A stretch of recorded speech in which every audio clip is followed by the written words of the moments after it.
ৰং চেনেলত সম্প্ৰচাৰিত হৈ থকা পুৱতি তৰা ধাৰাবাহিকখনৰ আজিৰ খণ্ডটো চাবলৈ বহুত বেছি ইণ্টাৰেষ্টিং হ'ব।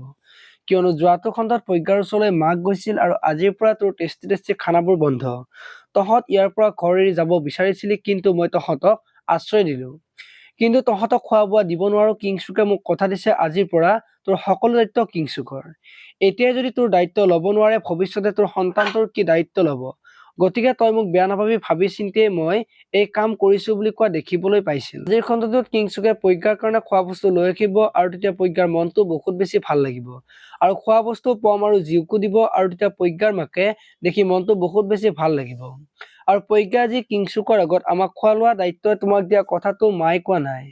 এইবোৰ সকলো বাৰ কাম আৰু তাই যদি সকলো ভাগ পায়, মই কিয় নাপাম? এইখন ঘৰৰ মাটি সম্পত্তিত মোৰো ভাগ আছে, গতিকে ভাগ মোক লাগিবই বুলি কিংছুকক কব আৰু তেতিয়া কিংছুকে এইবোৰ লোভ এৰা বুলি কব। আৰু তেতিয়া প্ৰজ্ঞা এয়া তুমিয়ে কৈছানে বুলি কিংছুকক কোৱা দেখিবলৈ পাব।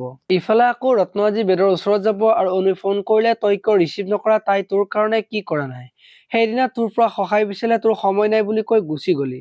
এবাৰ নুসুধিলি বুলি বেদক কব আৰু তেতিয়া বেদই তোক মই কিমান বাৰ কব লাগে মোৰ ব্যক্তিগত কথাত মাত নামাতিবি বুলি অনুভূতিৰ লগত আগতে সম্পৰ্ক আছিল, এতিয়া নাই, কথা সিমানেই বুলি ৰত্নক কোৱা দেখিবলৈ পাব।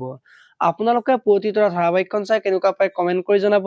আৰু যদি আপোনালোকে এতিয়ালৈকে চেনেলটো ছাবস্ক্ৰাইব কৰা নাই, তেতিয়াহ'লে চেনেলটো ছাবস্ক্ৰাইব কৰি ভিডিঅ'টোত এটা লাইক কৰি দিব। ধন্যবাদ।